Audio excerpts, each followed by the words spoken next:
So yeah, first I want to let you introduce yourself, including your pronouns and what you want the audience to know about you. I am ValGesicht. I go by she, her. And uh, uh, I am a breeder, I guess, a VR enthusiast, artist, improviser, make things here in VR, I make films, and run a pretty good sized improv community in VRChat. Can you tell me about your introduction to and your earliest memory in social VR? Like, were you in VR chat or were you in other platforms? Yeah. VRChat has been the first and primary social VR platform that I've interacted with.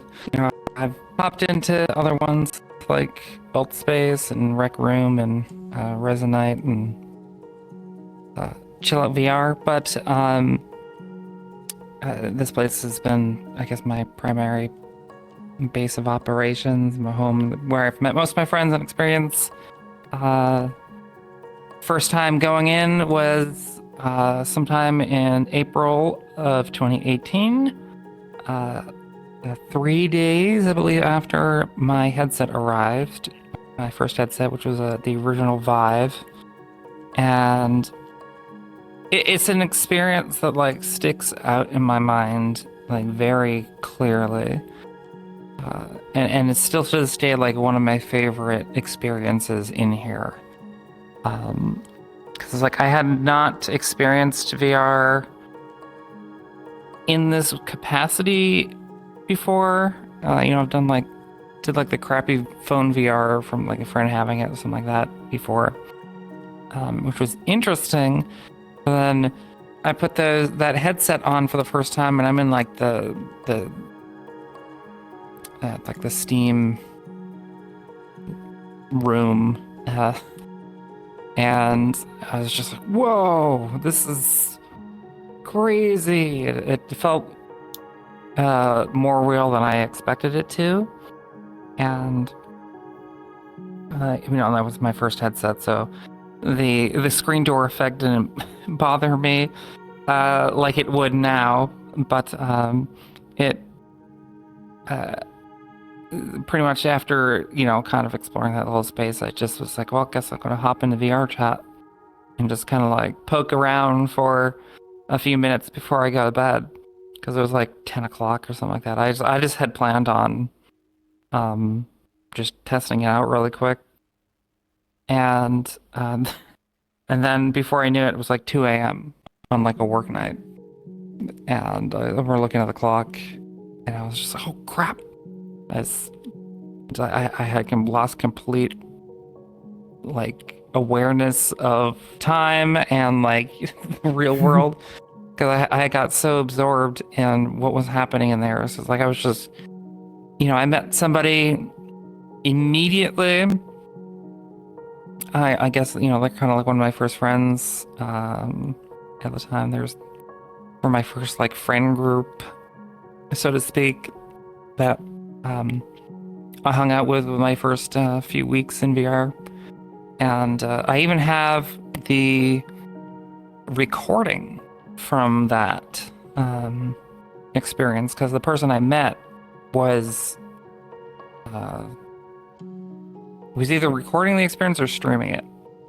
And they were just recording. And like one time later on they told us like, oh yeah, I still have that. I was like, what? Can you give it to me? So it's like my awkward phase in VRChat, just coming in as like one of those Kyle robots, and it's just us hopping around different places and like meeting all the people that would end up being part of our friend group. It was just because for like all in that one day, it was just where we met all those people. Just hopping to that old bowling alley world. That's where we met like this guy named Victor that we ended up hanging out with a lot, and And then from there we hopped to the Pug, and that was really cool to me because it's before the past several weeks before getting in the VR, and it had led up to me like really wanting to do it, was like seeing these videos on YouTube that were like popping up in my recommendations to a VR chat things, just weird stuff happening in VRChat, and it intrigued me so much. So it's like seeing, in the Pug at the time was a very popular place to be. It was kind of the black cat of its day, and like going there, it was just like, oh dang, it's like I've only seen this place like and screens and stuff. And I was like, I'm here, and it's just full of people just doing weird stuff, and we're like getting at a table and like calling over this man that was like a just like a guy in a suit, but his head was a chicken, and I was like some chicken man. It's like, get over here, chicken man. And we're all hanging out. It was kind of like the most not socially anxious I had like ever been, which really surprised me. It's like IRL, I can be really apprehensive about talking to new people I don't know. But there, I was just like, woo, let's just go everywhere, and then went to a whole lot of worlds. Met a VR creator who I didn't know was kind of well known at the time. Like they were just in the Great Pug, and we followed them and some other people into the what was that world called? Presentation room. There was another very popular world people went to because it was like they had the best pens. Pretty much one of the places that had one of the only pens in the VRChat at the time. And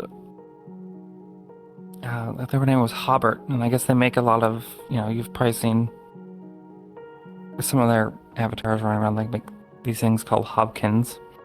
It's a somewhat popular base. I don't know if it's as popular now, but it was interesting running into them and finding out who they were later on. But that's kind of like just how it was, where you just ran into people. It was still like relatively small community compared to what it is now. It wasn't as small as it was back in like 2017. But it was still just only like a few thousand people on. And not like the tens of thousands of people that are on now. And so it's just like you would just kind of run into people and meet folks around. And oh yeah, that sounds. Yeah. No, that's where I found my first avatar too. Was that night? It's located this. I just thought it was like a cool sci-fi lady. But found out years later that it was a French Vocaloid named Alice. I was like, oh, I didn't know that. I just thought it looked cool. And I wore that thing for like a year before I made my own avatar. Nice. Sorry about that. I hit a call here. I had to cancel there. But yeah. The next question is kind of centered more around worlds too. So then they've made avatars and this world we're in right now. I'm gonna actually zoom the camera out to get an idea of where we're at. It's really nice. I like the it's got already a nice kind of sci-fi theme I'm sensing here. So I'm curious about this world in particular, as well as just the I would say your approach to story, I guess. Yeah, could you say more about this world? I guess your inspiration behind your series of worlds. Then we can kind of hop around a little bit.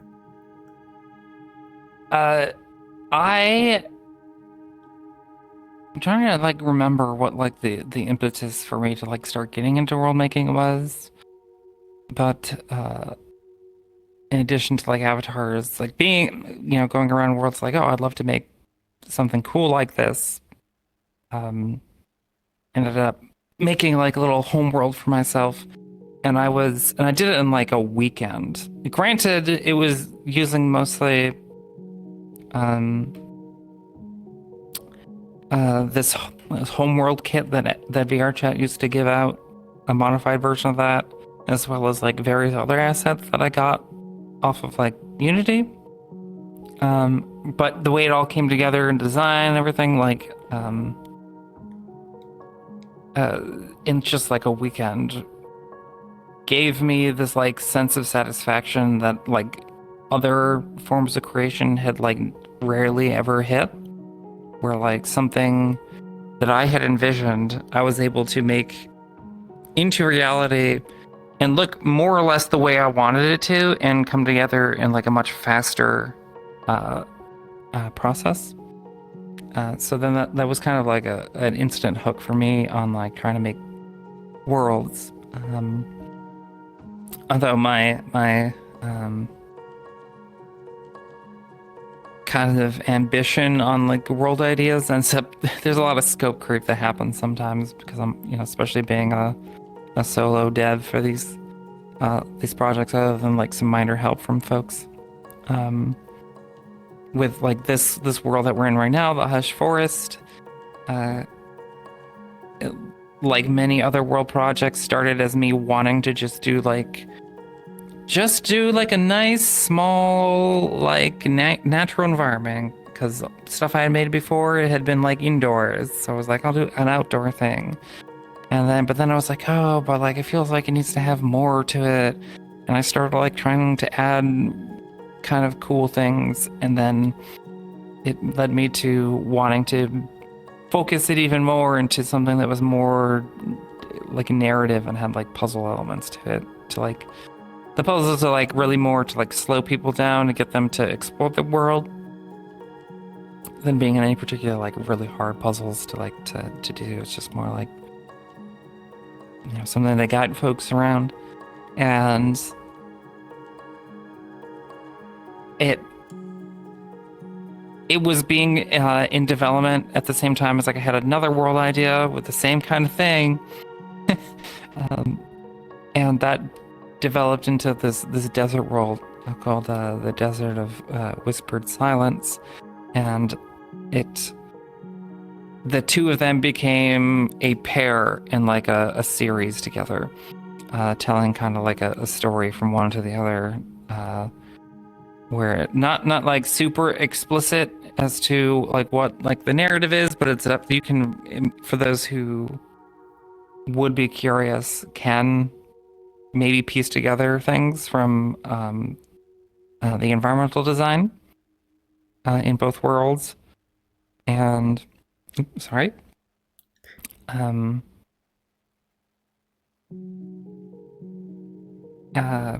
that whole process took like a whole year trying to get these two worlds done. That was like the longest iteration it had taken for me. But granted, I was doing like two worlds simultaneously.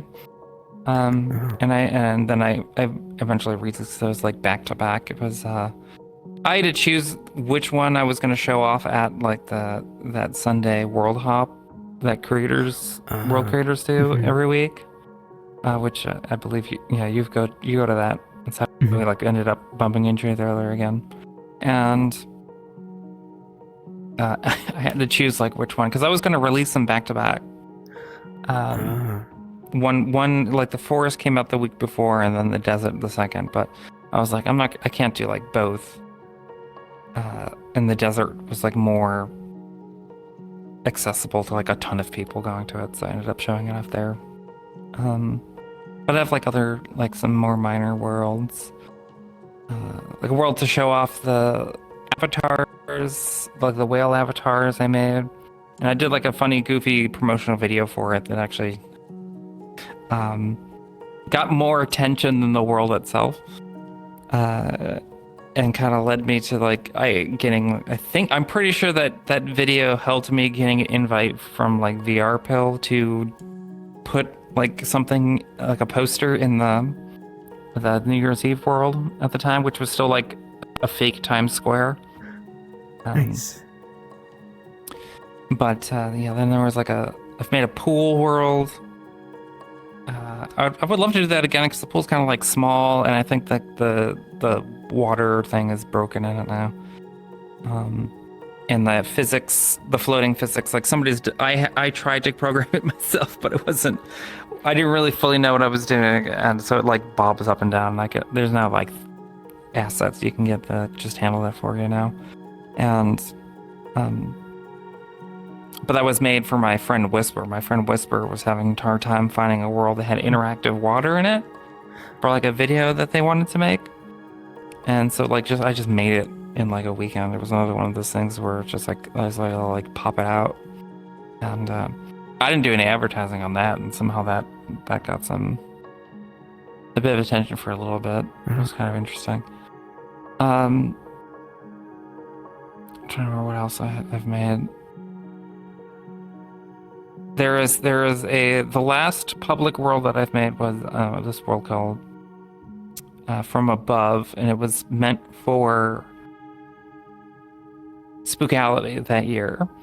And that is the world that brought, I guess, us to knowing each other, because you saw me post that world in another World Hop Discord, and you asked me to like stop by and like talk about it because you were leaving people on like tours around VRChat. Yeah, I can now remember that. Yeah. But I was like, yeah, that was like a collab with my friend Sage Day. They did some of the modeling of some of the creatures and plants in that world. And like a lot of worlds, that was an iterative thing where like I had a loose idea and I would just kind of like remake the world several times until I finally figured out where like something that I was kind of satisfied with where it was going. There's a couple things in it that I would do different design wise, but yeah. Oh, excuse me. Well, I like how the weird alien plants turned out. Now I thought I did a decent job of that. That was like the first time that I really did sculpting in Blender, into like a high poly, low poly bake. That was kind of a cool thing to do. Awesome. I feel like I'm missing a world, but I don't think so. Where does your name come from? For those who don't speak German, or adjacent Germanic languages, my name means whale face. It stems from it's a translation of a username that I was using a bit before I joined VRChat. And because I mean, personally, I like blue whales are my favorite animal, and I love whales in general. And not a lot of people choose to like use whales as like kind of like an animal that like represents things, the things that they're doing. There's like 100 cats and wolves and foxes out there, so that's like a blue whale is would be a little less used. And I kind of was at the height of like my learning German and like knowing it. I've gotten quite rusty since then.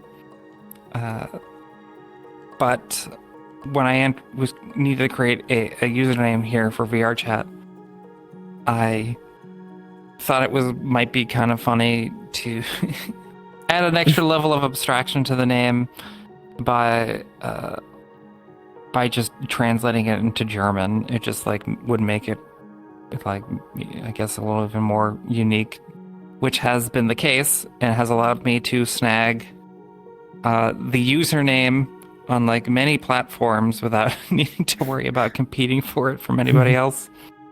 Save for Twitch. Somebody took it. I don't know who, I don't know why. So I had to put a hyphen between Val and Gesicht. But it's like, how does somebody end up at this name? Because it's like not used anywhere. And then, just what people became to know me as and the work I do getting associated with it. So, it stuck, and I've decided to hold on to it and kind of stay with it. I've always been somebody who likes to kind of solidify an identity in like an online space and stick with it. So I don't really like change my usernames very often. Like the whole whale face is like the second username I've ever used. I've had like one that I used for years before that for like online games. And during the 2010s, I made the transition over to this new one, and that's now like my thing. And then, of course, it's like my avatars, like I usually stick with them for a very long time and have like a very tight set that I use. This being my main one, I have like a couple others that I switch to when I feel like it, but they're still like within the same range and theme. And so it's like the whole like whale thing. Oh yeah, the whole reason it's whale face. Yeah, that was it. In addition to that, I just thought it used to be a longer name called a whale with a face, and I thought that was just abstractly funny to me anyway, because it's like imagining it's either like yeah, well, duh, a whale has a face. I mean, technically it does. But then on the other side, it would just be like, well, what if it was like a whale with just like a humanoid face? That'd be like a really creepy, weird, and funny visual. And that's why I liked it. And it just like, it read to me very satisfyingly visually. But then when especially when I truncated it down to just whale face instead of a longer version, it just stayed that way. Here now in the improv theater, we're gonna take a kind of closer look at some more of the details here a little bit. But first, I want to kind of introduce this next portion, since I know you're very much multi-talented and both creating worlds and avatars, and now also as well as just the entertainment sphere. So can you tell me more about like what first drew you into groups like the improv theaters, skits and bets, and project community? I'm curious about that. I got a taste for improv when I was in college. A friend of mine and I decided to start a radio show at our college campus. We were inspired by Space Ghost Coast to Coast. The show we would watch, my friend had like the whole show on DVD.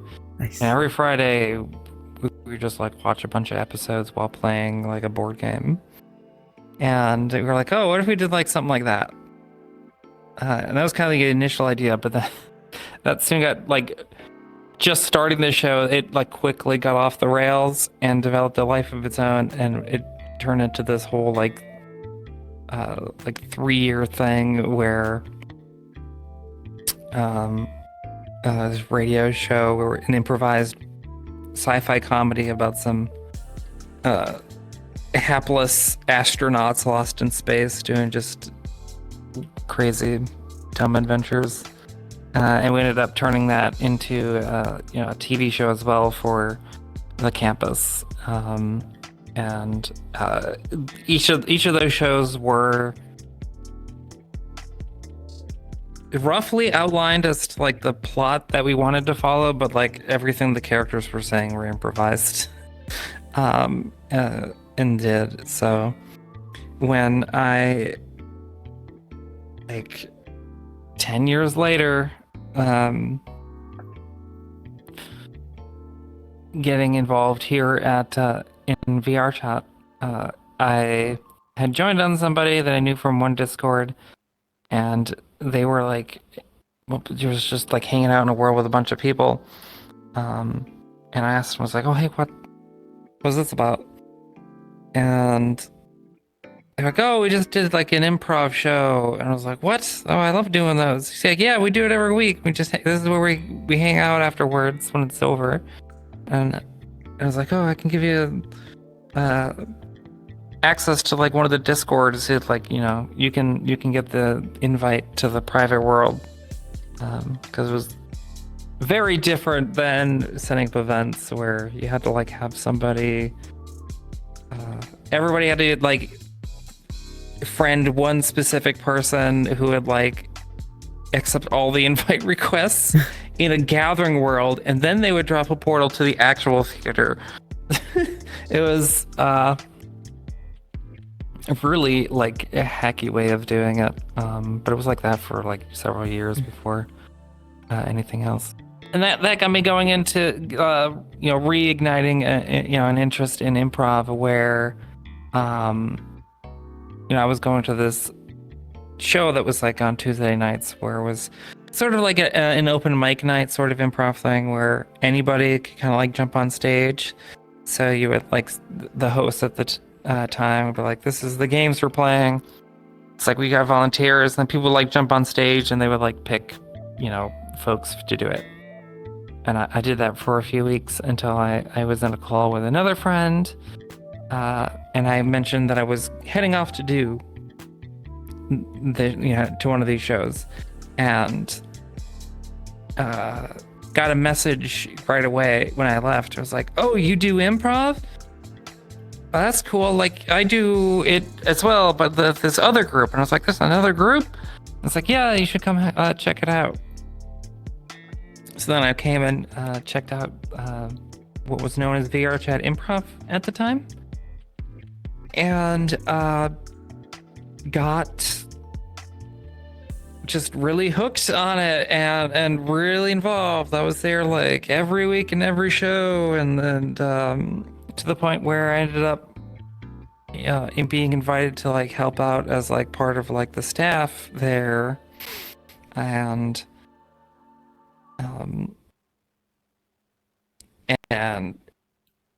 it like really solidified how much like improv meant to me. It is kind of like one of these few times that I'm able to just kind of get out there and not worry so much about, social anxieties and like what people think of me and stuff. And it's just I can just get on stage and come up with these crazy scenarios and characters and do really interesting things. And I found I was pretty good at like latching on to unusual stuff that was going on and being able to like riff on that.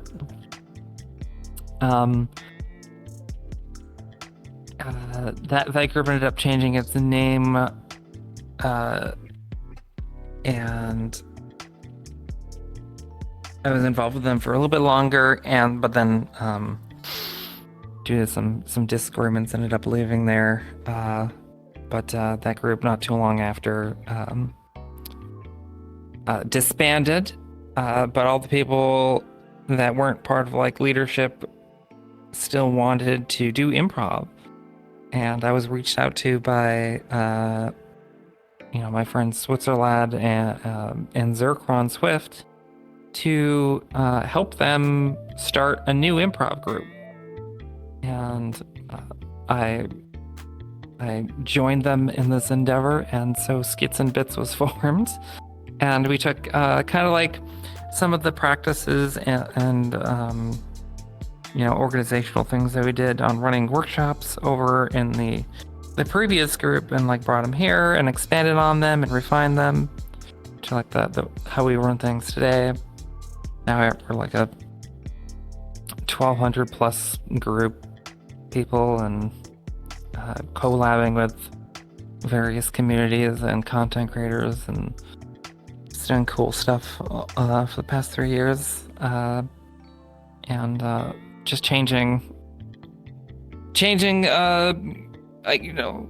as others have said, like a lot of people, like we kind of changed our lives anyway. A lot of other folks in similar social anxiety ruts ended up, through our workshops and interacting with everybody here, like gain a level of confidence they didn't have before, and also grow to like just be as passionate about this art form as we are, which has been a godsend for keeping this going, because it's like we always have people who are really invested in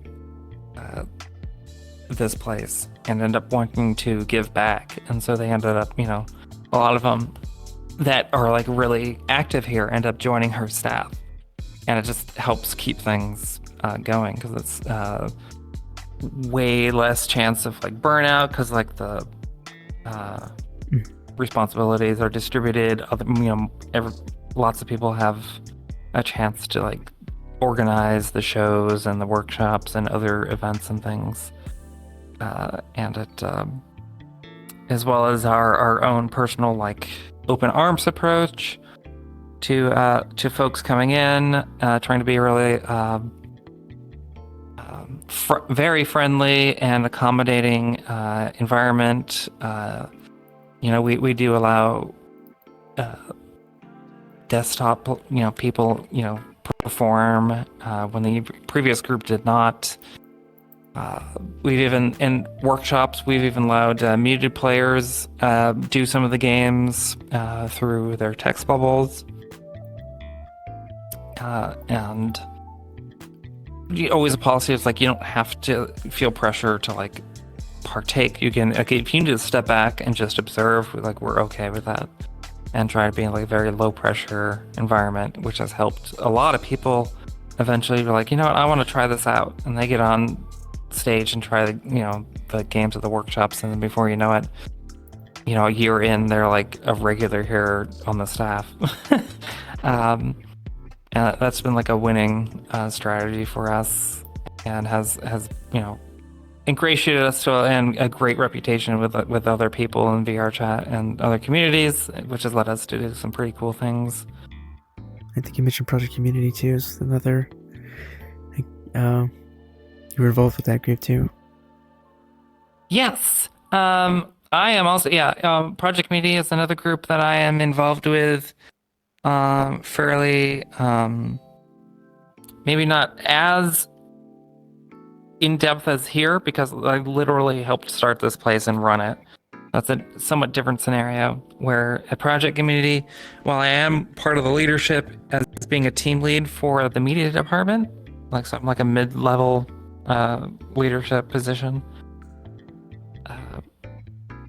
it's not like something that like, I personally have to make sure everything is running well, but I still got involved because like when I left the previous improv group, I didn't really have, an anchor anymore.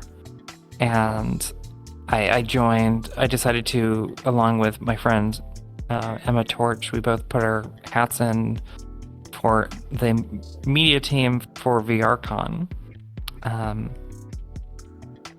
Little did we know that would end up being the last VRCon ever, but that's because, various disagreements and stuff. Pretty much the entire staff went and formed Project Community. So it almost as if like in terms of like how we operated, it was almost like nothing changed. It was just like new top leadership, new code of identity and name, but it was like a lot of the same people, so it was like an easy transition. And being it gives me a place to like kind of flex my, other than the short films that we do for improv, being able to flex my filmmaking skills every once in a while, needing to make usually promotional videos for events, and as well as like introductory opening ceremony videos, things like that, and helping out with the live stream. So like, I'm either run camera or be a stream engineer for streaming live events. That was usually like my most active thing until like more later on when I became asked to do more of the videos and stuff. Oh yeah, no, that's awesome. I was wondering about that too with the great variety of stuff you do. Does improv like influence do these it's kind of a different question I'm kind of asking off the list here, but does improv influence what you do in your film experiments or in your assistance Yes. with project? Yeah. Absolutely. The films that we make in Skits and Bits are improvised. We do not write them. We might develop like an outline of the story in a sense of like beginning, middle, of end. And through the course of like being on set, when we do like new takes, we end up kind of like coalescing around certain dialogue that worked or actions that we liked. But it's a very collaborative environment where the actors themselves have a say in like the story and how the characters go about it. Of course, I, as the director, most of the time, like I veto things that I don't think are gonna narratively play well into like a coherent narrative. But in terms of like those films, like it's 100% improv for like the dialogue and interactions with Project Community. That stuff is scripted. We usually have a script that, because we have things we need to get across. So there's information that needs to be communicated with our target audience and communities. So what people say we have to know, and then we try to like weave in some kind of story into it just to make it interesting, and not just like a boring promotional video. Make it interesting. But we still, sorry, You're fine. but there's still like a spirit of improv in there, and I've, before it was kind of like whatever staff was kind of like available would like act in it. But since like I'm heading many of these videos, I end up pulling on the people that I know can handle really fast shoots, and like just kind of needing to like figure things out on the fly. And that's the people here, because like the actors, many of them will be in our films, and they know kind of like the fast-paced cinematography that we do. So and I know because of working with them for like the past several years, some people for like the past like 5 or 6, a few just like these past 3, that I'm aware of like what they're capable of, and it's like they're very professional and get the job done, and they show up when I need them, and I'm glad to put my actors in here, so like their experience acting in this kind of a thing comes into play. Oh yeah, with some of the outside projects. that's awesome. That's really fun to see the cross pollination and stuff that happens. It's really fun. Kind of tying it back, and I'm going to step back a little bit. How do you define improv in VRChat and to someone who's never seen it? Like how does it feel, and what does it look like? Let's say compared to. It's not. Yeah. Go ahead. Yeah, for the most part, it is not too different from what it's like in the real world. But we have to deal with the limitations that this medium has, such as no physical touch or the latency between people. So acting, with somebody that's in a totally different country across the ocean can lead to there being some delay between people or overlap in talking. And so we have to develop mechanisms and strategies and alternative ways of performing to get around those. So, say like a game like Freeze, where you've got people acting on stage, but then anybody in the back line can yell freeze, they freeze the frame, and then you kind of like just tap the person that you want to swap out with and replace. You can't do that in VR, so what we do is we say freeze and then that person's name so that they know they need to get out. And then oftentimes, if we can't do the name thing, we try to make sure that we gesture in front of their face that we need their attention and to, get off stage because I'm swapping out with you or I'm doing something different.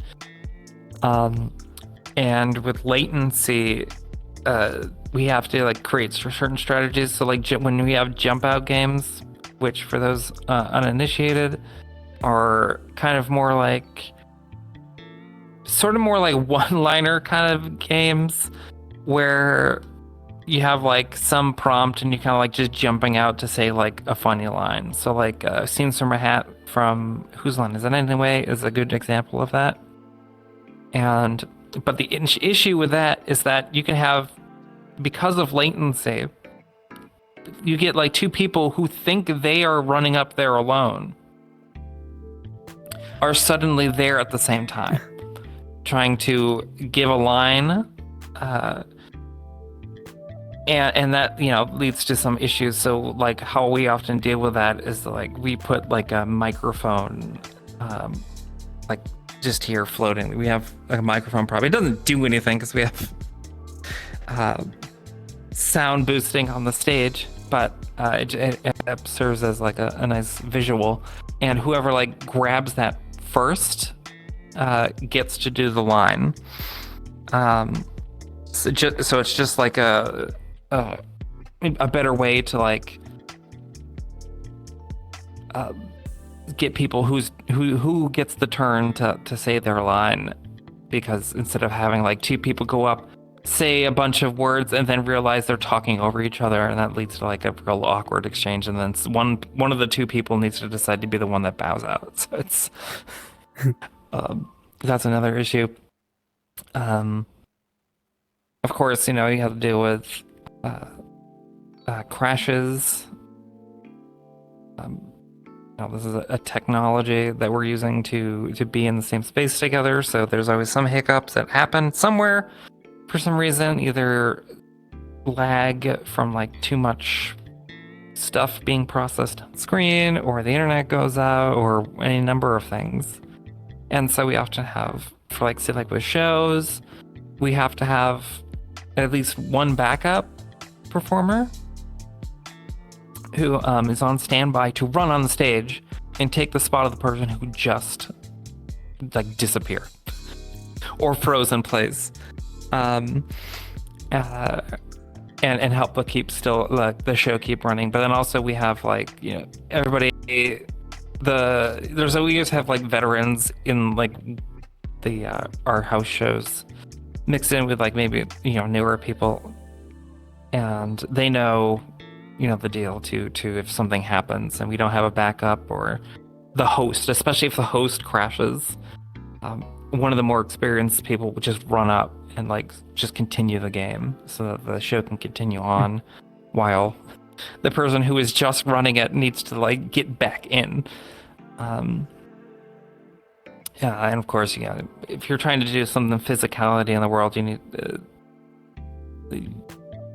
dealing with, are you on desktop? Are you half body? Or are you full body? And then on top of that, it's like, are you able to, like, do you have face tracking? So like, are you able to add like any emotion to your face? Because like most people don't have that, so it's just kind of like blank stare. You're kind of like losing a lot of information that could be used to be comedic. That's not there. So you end up trying to be more exaggerated with your movements and physicality to better illustrate the actions on stage, as well as putting more emotive effort into your lines. Kind of putting the energy higher and exaggerating like what emotions you're trying to convey. Almost like a lot of like practical things that go into like actual theater. For those instances where you're trying to like play to the people in the back of the room. We don't have that issue so much here, but we're using the same kind of principles to get over the fact that we are not occupying the same physical space with our actual bodies. And there's like even like some things with people who are on like desktop that aren't using VR. We still try to incorporate some physicality with them still by using some tricks like maybe further exaggerating the way that they kind of pilot the avatar, or taking out their mirror and grabbing it so it looks like your arm is out doing something. Any other adaptive strategies like that? It's a plethora. So I feel like I'm forgetting some other ones, but those are some of like the major hiccups that we have to overcome here. Not being corporeal. Yeah, and I guess for Skitsmith specifically, does it require like full body tracking, or are there options? No. Okay. No, not at all. That would be very unfair, and our group would be very small if we required full body tracking. If personally I was like making a film, I'd want at least the body actors, to be full body, because there's like a specific thing I need. But in terms of like this community and the shows that we put on, we try not to discriminate on that, because we want everybody to have a chance to do improv and find a chance to fall in love with it should it click with them. So we don't want to exclude anyone that we can. Yeah, no, that's really cool. I kind of want to break it down a little bit further to like I guess what's the basics of improv, and you mentioned different categories of improv and which one I guess Skitsmith falls into. Then there's, like you said, there's other ones. I guess what are like the basics of improv, and I guess you could go into the rules of the road too if you wanted to. I'm curious about all that, how that all works together.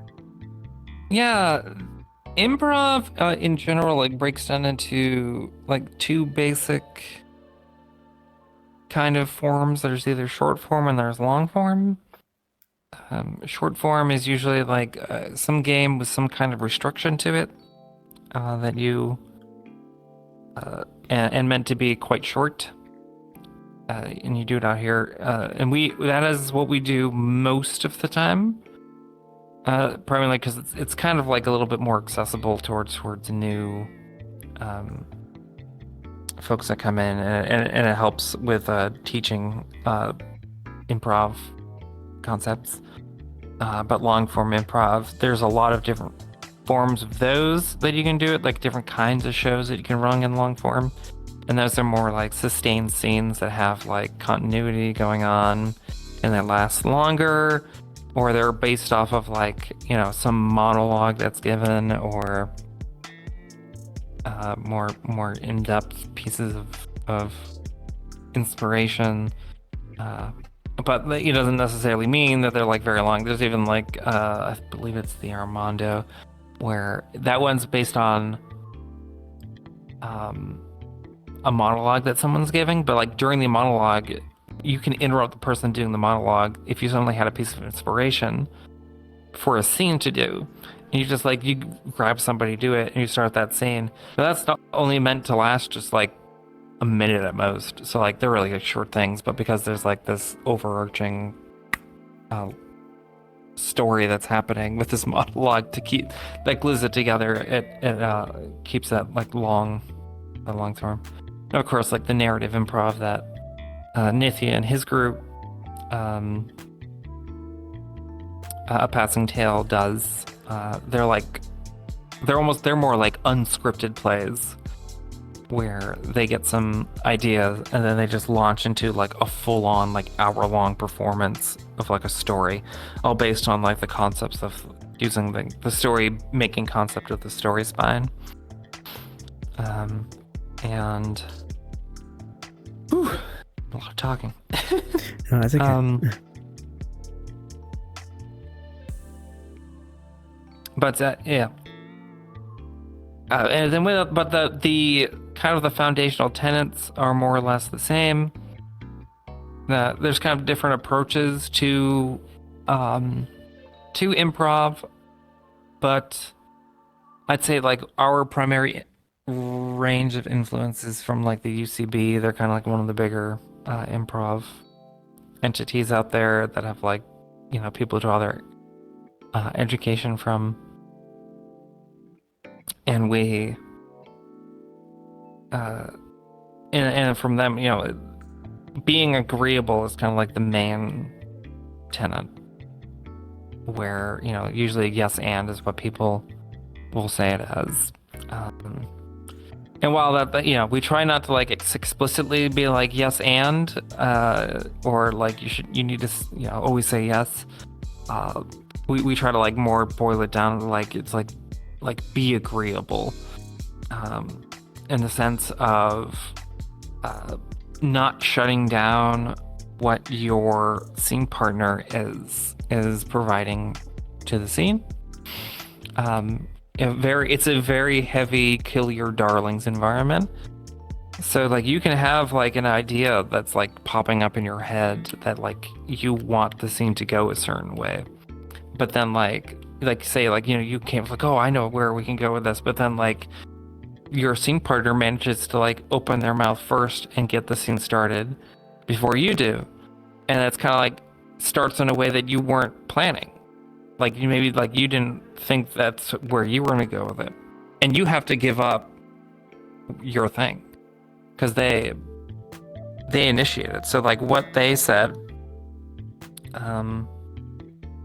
is now like forming the foundation for the scene that you're in. So you start working with them, bounce off what they're doing, and they bounce off of you.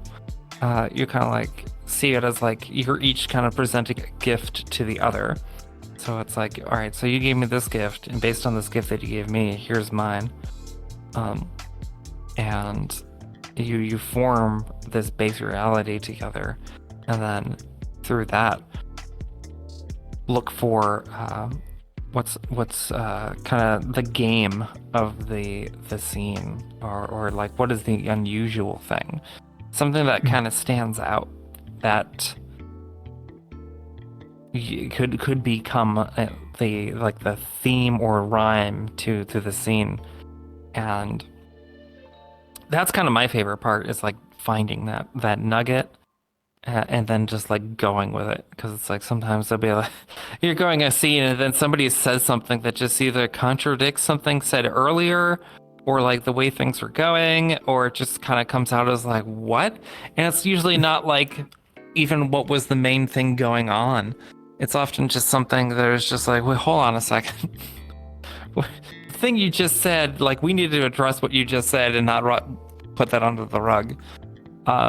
And so like what you thought, even what the scene started as and the inspiration it was based on just gets like kind of tossed out the window, and this evolution of the story based on this thing that both of you are like bouncing off each other with, and like discovering this this pattern of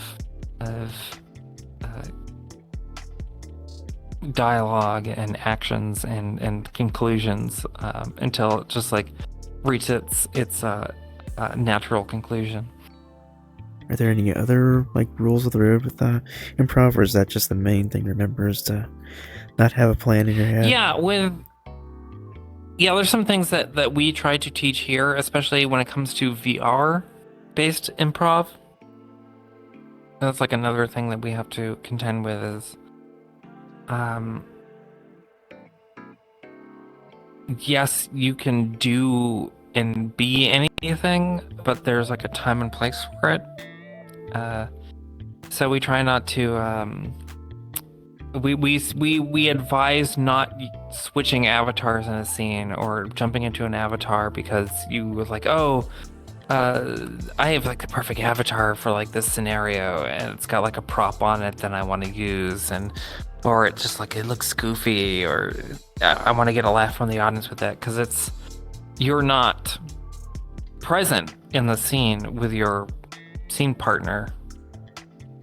You're thinking about how you can get a laugh, not how you two can tell a story, and explore how that could get a reaction out of the audience. You know, I've said this a few times, but like when it comes to like coming here, is like this is a place where like egos go to die, because we don't want people to like only be thinking of themselves on stage. It's like it's a very collaborative experience. It's not a competition. You have your scene partner's back, and your scene partner has your back. Your job is to make your scene partner look good, and it is their job to make you look good. So things that lead to more inward thinking situations on stage, we advise against and steer away from in our practices. There are some exceptions to it, especially with like the narrative improv group that spun off. Changing avatars for them is important to distinguish characters more easily between each other. It's like, this is how we know that this person is like definitely a different person in this like show. And that's usually how they deal with that. But when it comes to how we do things for right, do things for like our shows and our workshops, changing avatars, we try to like steer away from that. And then another thing that we discourage here is like a thing that we call gagging, where in a similar sense, it's like you have this thing that you think will get a laugh out of the audience. So it's like some line, some gag, where the tag comes from, that you think is just going to make the audience laugh, and it becomes this situation where like you're just ignoring the person on the stage with you, and it's like it's all about how you make the people laugh out there. A situation like that being, I used to like in our first improv group I was part of, there was somebody who would always on stage in a scene would like whip out this avatar that had like a certain effect on it, and they would say this one-liner with the effect at like every scene they did, and because they knew that like, you know, sometimes it could make people laugh, but like it would always derail what the other people in the scene were trying to do, and it's like a miserable experience trying to perform with that. Yeah, it's kind of like two things that we harp on. And you know, we try to also with like these rules, and we do iterate that like it is guidelines, not like hard and fast rules, because we don't want people to be sticklers about it, because there is a time and place when to deviate from those rules. And it does take a certain level of experience and awareness to be able to do that well without ruining the scene, such as there's a right place and time to say no. That can be quite funny. Something where, you know, you can be denying in a way that still drives the scene forward. It's like if like you say no, like ends up informing your character, or how your characters relate to each other, or the whole scenario you're in, then if that's adding onto the structure of the story and propelling it forward, then that's an instance where like that's appropriate to do that. But then again, you know, we try to caution, you know, if newer folks, we try to start out with like, just remember to kind of like agree with each other and work on building the blocks in that frame of mind until you like get enough of a personal awareness of when, it's appropriate to deviate from some of these things. So we're back here in the Desert of Whispered Silence here. I'm curious just about your advice, Val, for anyone who's new to social VR. Specifically, what's your advice for people interested in world building or VR filmmaking? What's a good place to start for both of those interests? Let's see. Filmmaking wise, I could probably point folks to this group. I believe it's called like Filmmakers of VR or VRChat. They have like Discord, and I think they have a group on VRChat, and they worked with VRChat for the August Film Jam. And I believe they have resources and folks working on films and stuff. So if you want to like find some project to get in on and like get your feet wet, I suppose that's probably like a good place to poke around. If you don't have any filmmaking experience, I mean, there's lots of tutorials and courses and stuff online these days, absolutely for free. That I would definitely check those out, especially things on like, framing and all the basics of shooting either photography or video, because a lot of that still applies in here.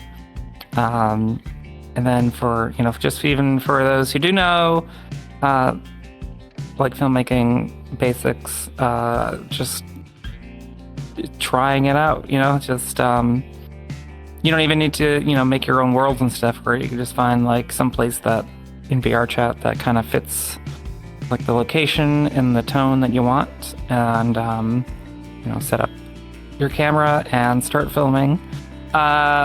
I think VRChat has like a built-in recording function, but I don't use that. I usually record through the streaming software OBS, because you can just record with that, whatever is happening on your screen or on your headset, and you can stream the camera right to it. And record that way. I usually do it that way. You have a lot more control over the quality of the recording and like the codecs and stuff. So I would go that route. OBS is free if you don't know about it. Open source, so there's lots of plugins and support and tutorials and all that out there for folks to use. It's pretty good. There's also a number of like camera systems that are available, although VRChat itself have added a lot of those features that were only available in those systems into the game itself. Like the dolly and like the camera now has like exposure and other features that you had to get like something like VRC lens in order to kind of get those features that you get on like an actual camera. So these days you can actually just jump right in. And there's the drone now too, if you have VRChat Plus, that just perfect thing for taking aerial photographs, like a drone or bird's eye thing if you want to get some sweeping shots and stuff like that. Just experiment, I guess, see what's capable, because in VR you aren't limited to everything in the physical world. You can kind of find ways to do stuff in camera that would require expensive CGI or special effects in like a traditional medium for doing this sort of thing. Especially for myself, I can just make film sets in Unity the same. If you're making a VRChat world, it's the same process. You just don't have to worry about every view, unless of course you plan on like shooting in every direction in that location. But just like an actual film set, you only need to like focus on the parts that matter to the camera and only what the camera's going to see. So then you can kind of pour all the resources into that instead of having to worry about needing to optimize and account for any player like sight and direction, which way they're going and stuff, which is actually really nice. And why I've started making my own sets for shorts and films that I've done. It just makes the filmmaking process a lot easier. Just hunting around for worlds and avatars can be a huge pain in the ass, and it's never exactly what you want. Almost never exactly what you want. So I've liked doing that now. Of course, that requires like learning Unity, and if you really want to get into like your own custom stuff like Blender and stuff too. So, but of course there are countless free learning resources out there on the internet that I would highly recommend you dive in on, as I have done myself. Awesome. Yeah. Makes a lot of sense. Yeah. This is kind of connected here, but for someone new, especially to VRChat, but social VR in general, what advice would you have for them in terms of joining communities, and what advice would you offer to them? These days it's kind of a lot easier to be able to do that. Before, you definitely had to kind of rely on word of mouth or special discords and things that like shared events or something to find specific communities. But these days, of course, we now have VRChat groups, and you can find a lot of wonderful places there. VRChat themselves have started up the live now tab. It's not a bad place to start, because then you can kind of go through there and like see events that are in the middle of happening, being hosted by a group that might be relevant to your interests. And you could maybe go in and hop into one of those things and see if it's something up your alley. Just even kind of searching interests you have in the groups tab, and seeing what comes up. That's probably a good place to go for VRChat. I mean, I myself have not ventured very much outside of VRChat in terms of social VR. I've been to some of the other platforms for the occasional thing. Probably Rec Room and Alt Space most, because I would do improv performances over there in those two places.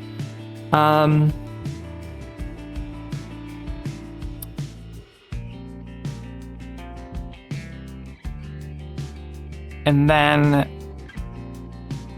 I would definitely stay away from the super big, like huge instance, popular public instances. That's just not really the best way to find like-minded individuals these days. It's like just going right to the source with finding groups with folks with the same interests as you is probably the best route to go to find like your home, a friend circle that you feel most comfortable in. One group, I mean, disclaimer, I do volunteer for them, but Project Community has come out existing for this very reason, which was to share all of the cool communities that are in VRChat and all the things they're doing, and kind of bring it under one location and event. So like all these people can just see what is possible and what folks are doing, and there you can peruse all the booths from all the communities that are out there. Ooh, excuse me.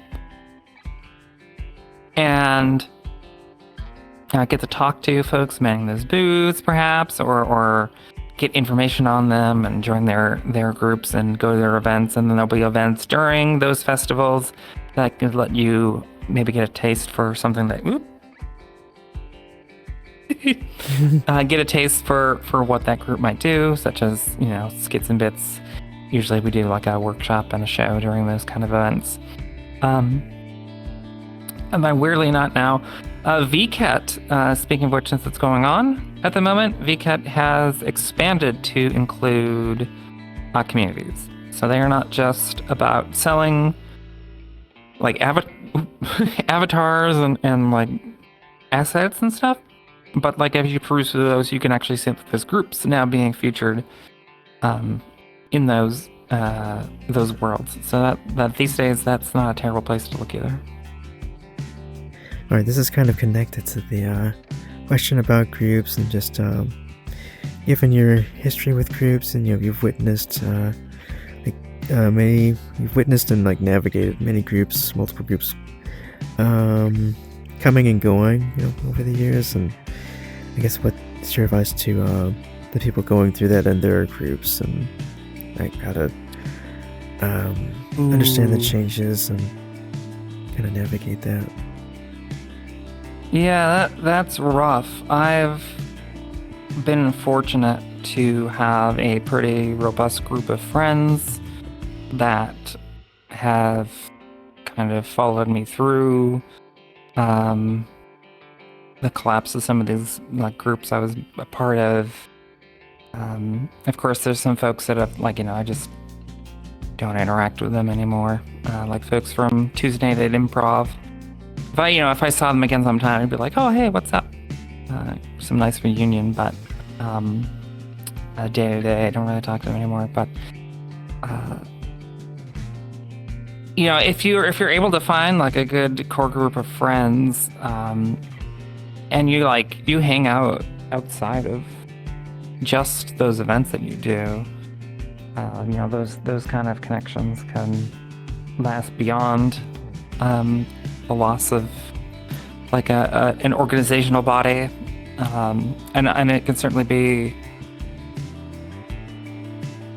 like you kind of lose a sense of like your compass, like what am I doing anymore, when like if you have like some group, like a roleplay group or something that was like a big part of your weekly life, and then it's just gone, and it's like, what do you do now? And like certainly some people just decide to just leave or altogether, but there's still countless other groups doing similar things out there that I think you'd be able to find something new. And if you can't, you be the the change that you want to see. So it's you can start something up yourself, as I've seen other friends do. There was one group I was part of that sadly shut down, and folks from there kind of moved on to another group, but then there was some leadership thing that happened there, so they had to start up another one, and that one's doing like pretty well. That's just kind of like the dedication and the what friendship you have between folks, and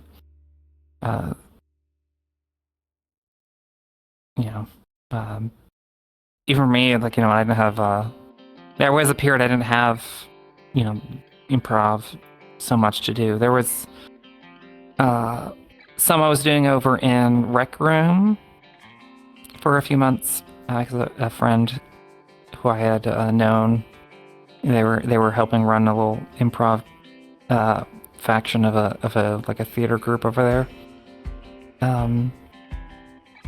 until end up, and of course joining VRCon, which then manifested, folks in there manifested into Project Community.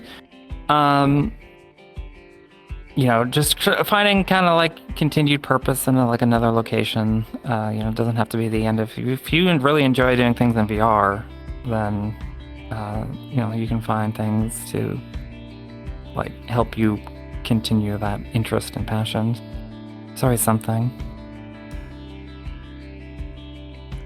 Oh, yeah, that's awesome. I really appreciate that advice, especially for leaders too. That's really good to hear, and just especially given the passion and kind of devotion that leaders give into their groups and yes, the investment.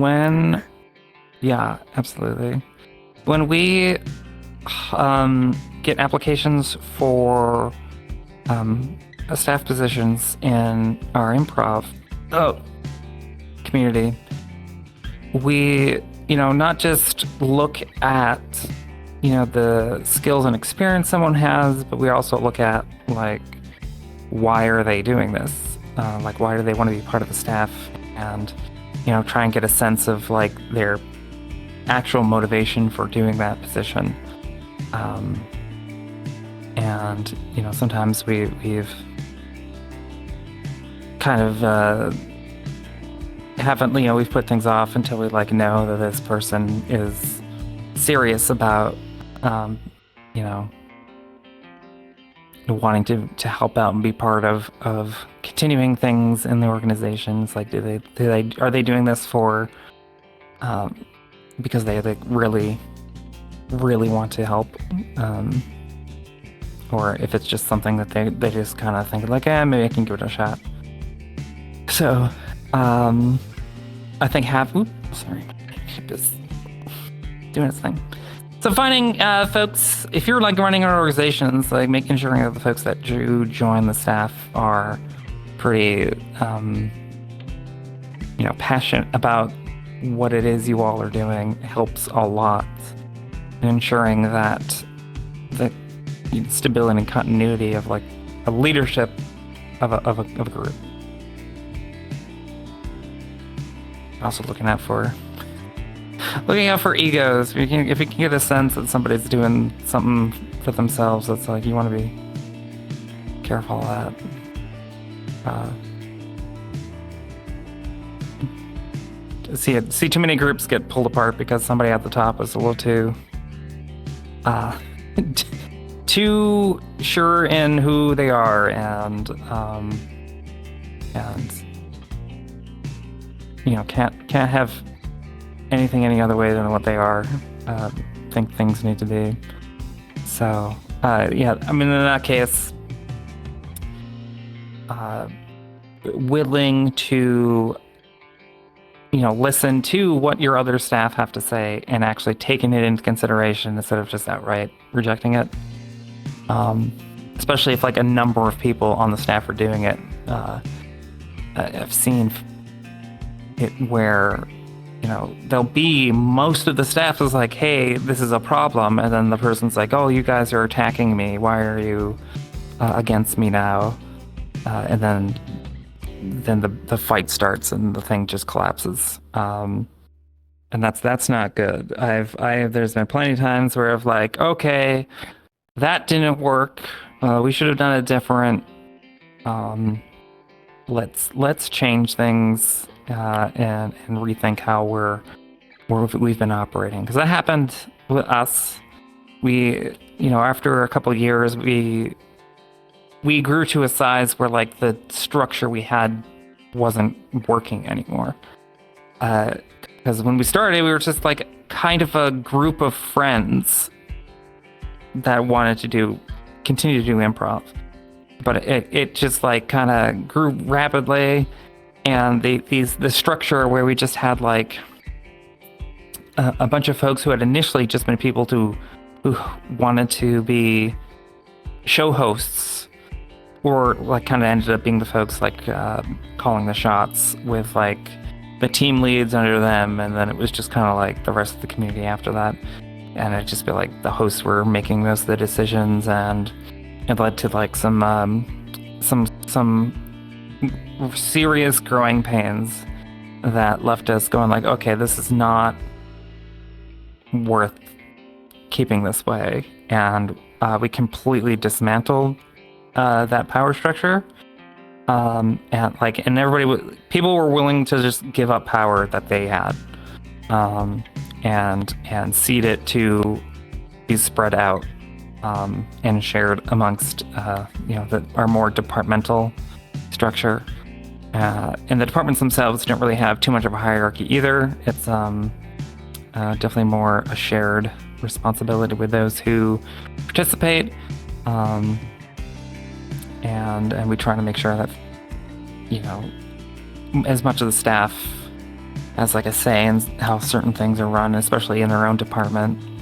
It's kind of up to each department on their own to like decide, who joins that department. So it's, mhm. You got to be willing to, take it on the nose if like something you were doing isn't working anymore. So yeah, there's so many people and avatars, avatar choices, and social VR, and I'm curious about your advice for people using, anyone who's using social VR to find themselves or explore themselves personally in social VR. What advice do you have for them specifically? And I'm curious about that, and just especially with identity and different things. I'm curious about your perspective on that. Well, certainly in here, save for, certain spaces that you can go, like, certain kinds of public instances where you're just going to run across anybody who's just there to troll. Just try whatever it is that you've always been wanting to try. If there's some kind of character type that you find appealing or enjoy, like you can always find something that fits that. If you want it to be, you could be, if being a motorcycle is your thing, you could be a motorcycle if you really wanted to. There's really no limit to like the kind of expression you have. It's like this kind of thing is like somewhat, one of the more ultimate, self-expressions, because you get to choose exactly how you look to everybody. IRL, it's like, of course you have your fashion and your hairstyles and stuff that you can do to augment your look and express yourself that way. But when you get into the virtual realm, and this has been true, countlessly through, online multiplayer experiences or games in general for like decades, where customization just came in, people were just like kind of, it gave you the chance to start exploring, how you wish you could portray yourself, make yourself look the way you felt or wanted to be. And one reason I felt attracted to VRChat, and really like one of the major decisions for me to want to get VR and join this place, is because like watching those videos on YouTube when they were popping up back in like early 2018. I saw a community where like a bunch of people were just using like female avatars and nobody cared. Like, before you'd get, made fun of. It's like, oh, you're not supposed to use those. But there was like cis men who they didn't give a shit. It's like, I like this character. I'm gonna be this character. It was like, or they just wanted to, feel, cute that they can't, do out in the real world. It's like, but they're not like insecure with their, being, a man. They're just like, I just like, a cute, pretty thing, which is awesome. And as somebody who at that time was just realizing, what was going on with their gender identity, that was in a tremendous draw, because it's like I didn't have to fear experimenting with just being female. I could just put on a female avatar and at least experience from like sort of a physical perspective what that might be like, without having to worry as much about like somebody ridiculing you for it. It's like everybody else is already doing it. So it's freeing to do that. And of course, there's folks. I know folks who are like changing their avatars like every 3 seconds in an instance, and they just keep buying new ones. And that's fine too. But folks like such as myself, where you just find an identity and start solidifying it. It's pretty awesome. Like I don't want to be a robot. That's not. But there was something I found interesting and appealing with this particular avatar and the 2 others that I usually use. Just thought it was very feminine, and I just like it I like sci-fi stuff, so from like that perspective, I thought that the combination of those 2 things, and it wasn't like a robot avatar that some others are, where it's just like some flat metallic matte cap with like not even like really any of the way of facial features and stuff. And it's like this actually had like more of like an anime take on it with far more shapely and feminine characteristics, like an android more. And so it kind of seemed to break with what I would typically see in terms of like robot avatars at the time.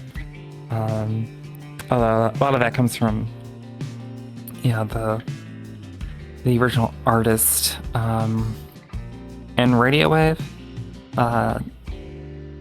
That's where the inspiration for the characters that Torin Yan makes for as avatars.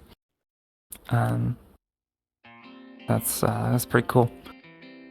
I think I've heard Tizzy from the Trans Academy put it this way, that VRChat is like an egg-breaking machine. In the sense that a lot of people who were questioning their gender, were attracted to this platform because they could explore that and then realize, oh yes, that is what I want to be.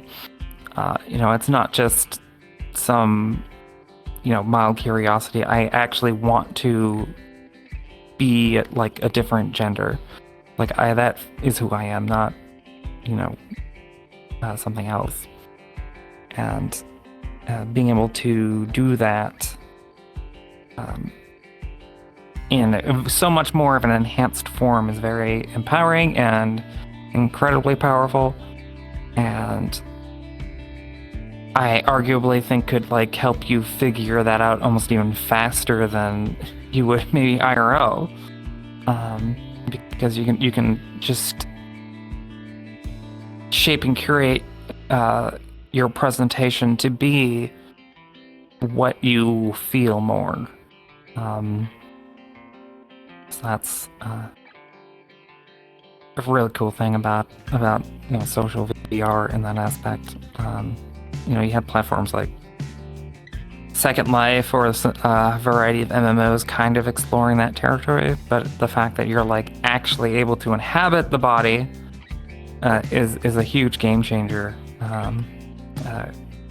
Which is why social VR is so great in that aspect.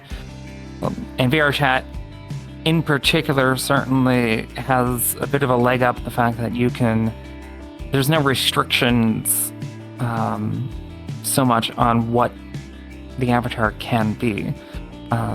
Most other social platforms, you kind of have that like floating corporate torso that doesn't have legs, and sometimes the arms aren't even attached. You're just some floating hands and a torso and a head, and you've got like 10 clothing choices and 6 hairstyles.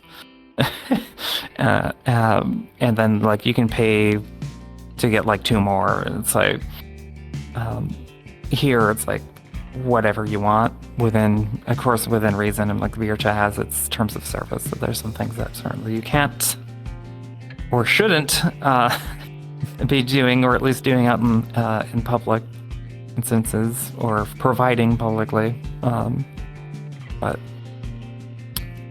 I think that's why VRChat in particular has managed to like have such a vice grip on social VR, that other platforms haven't been able to pull from. It's so much because of that. I mean, you have like Resonate that also lets you do whatever you want, maybe even more so than VRChat, but like their platform was also way more, I think, more intensive to run than this. That's probably a reason why it's still somewhat niche in that direction. And you have Chill Out VR too, but it's very similar to VRChat, so probably because there's so many, you still already have all the features that have been built up here over years and everybody you know is already here. So it's you got that.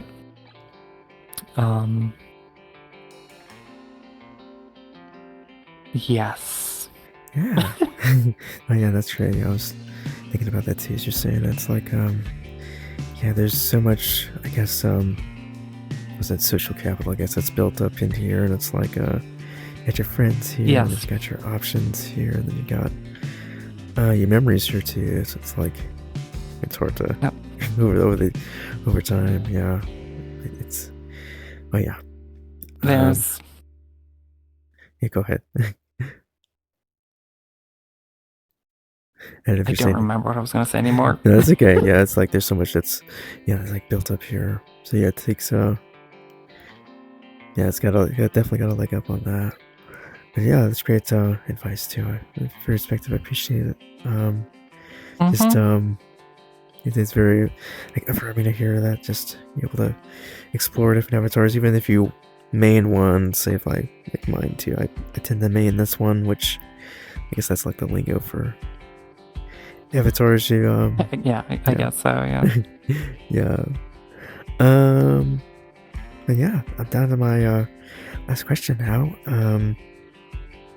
Yeah, so hang on, I'm gonna set up my camera here before I jump into it. So yeah, finally, I'm just curious about plans you have that you're able to share to our audience, and how can they keep up with what you're experimenting with or working with, or where can they keep up with what you're doing? Oh, okay. So my personal stuff.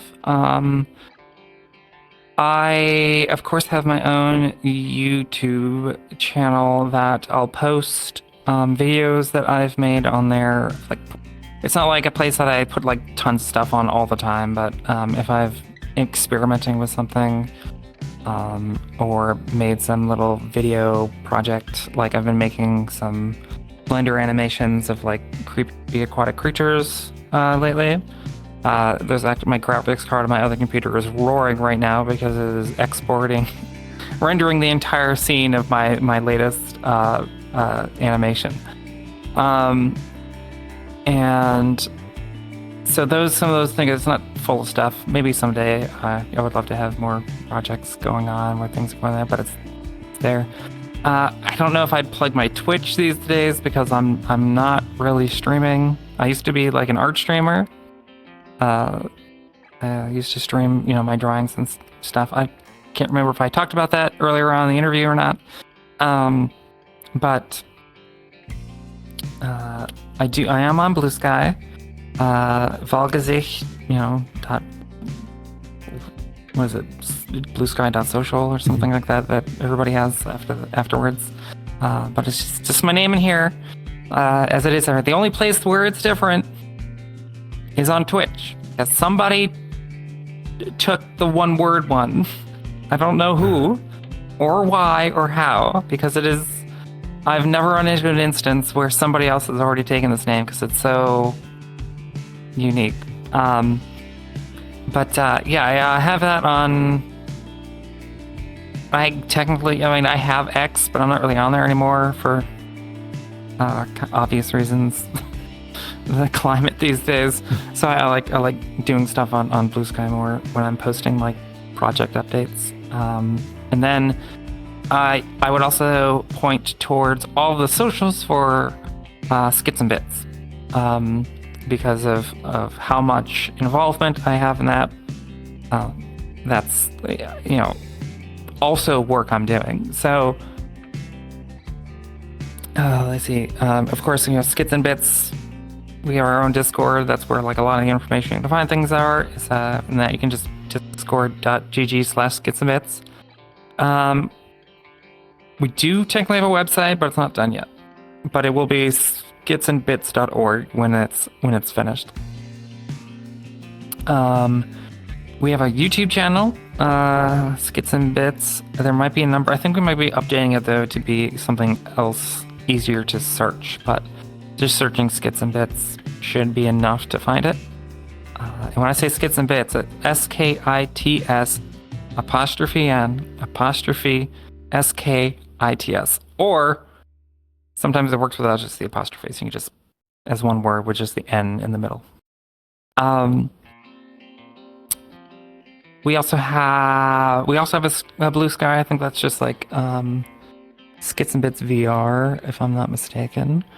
We do have an X as well. That one I think is SNB Improv VR, but that also might get updated to be more consistent.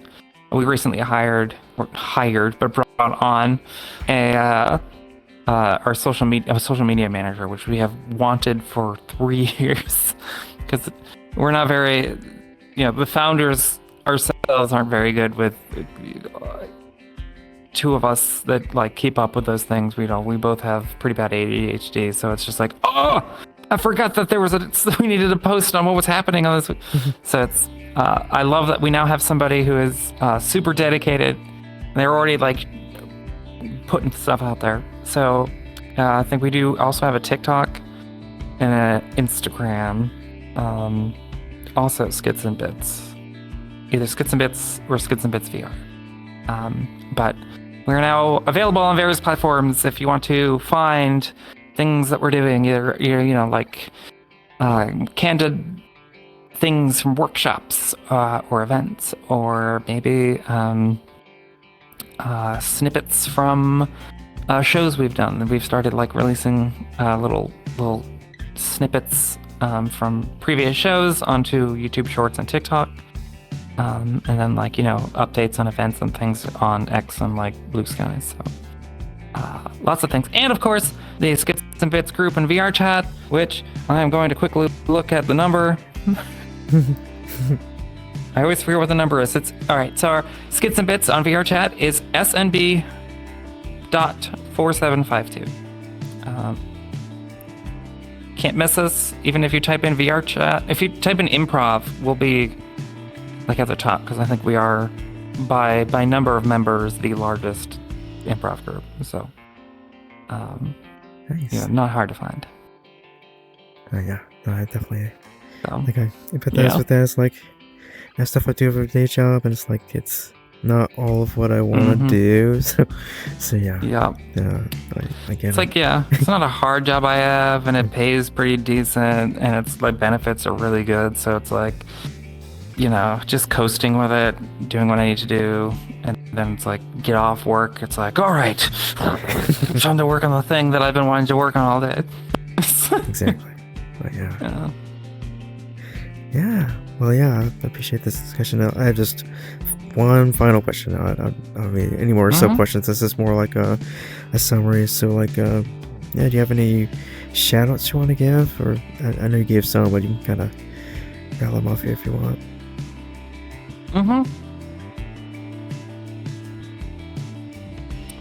Let's see. Of course, I will shout out again Skits and Bits. I helped start it, but it is that is my home. I love the people there, and I'm extremely proud of the work that we do and have done. And I sometimes can't believe that I am part of and help, make, Go ahead. I'm sorry. I'm focusing. It's me you're doing poking something up with your hands, and I was like, "Are you trying to signal something to me?" No, go ahead. No. That a group now that's like gained a pretty positive reputation in VRChat. There's usually people who have heard of us, at least in like the upper levels of like maybe a group or something like that. Like maybe not necessarily a your everyday person you're running across, but uh, we managed to make a little bit of a dent, and I'm proud of that little dent that we've done. And we like working with I'd also shout out Project Community, also going 3 years strong. Started not too long before Skits and Bits. No, actually, it started just a little bit after Skits and Bits, but they're roughly the same age, and there's been like some level of I wouldn't say partnership because there's an explicit partnership, but definitely mutual respect between our two groups, and we always participate in Project Community things.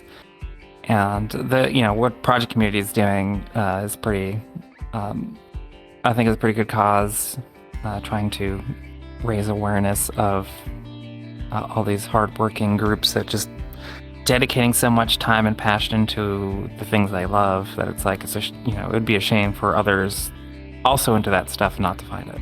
So keeping that dream going. They're pretty rad groups. So if you don't know anything about Project Community, I would check them out, especially if you're wanting to find out about any interesting groups out there.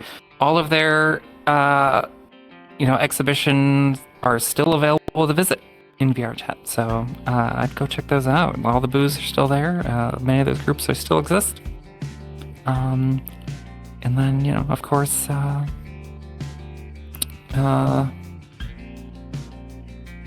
shout out to many of my friends out there, especially those who have like really supported stuff I've done, like Jake the Snake and Switzer Lad and my friend Mr. Bucket.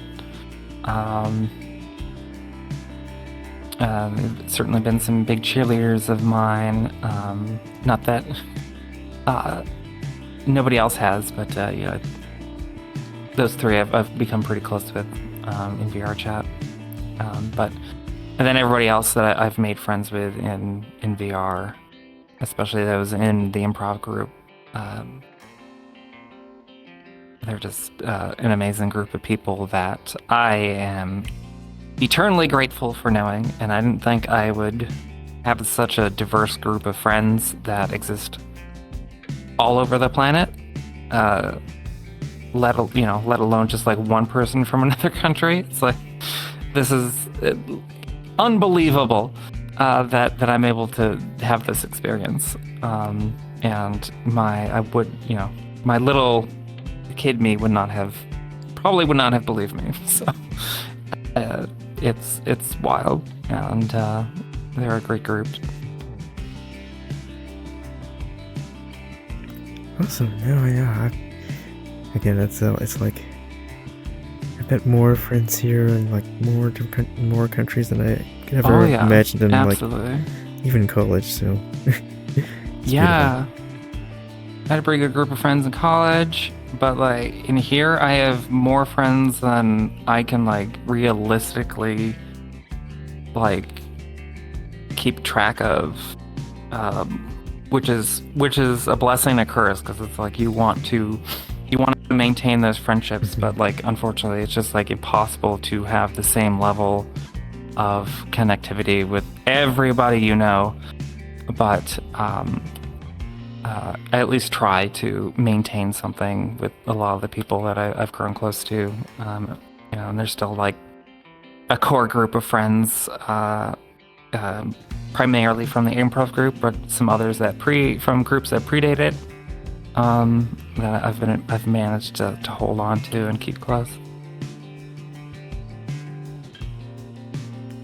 Yeah, that's awesome. Again, I appreciate your time, and yeah, we just pulled the camera out. This is really enjoyed your time, and just reminiscing and chatting was really nice. Mm-hmm. So awesome. yeah, thank you. thank you.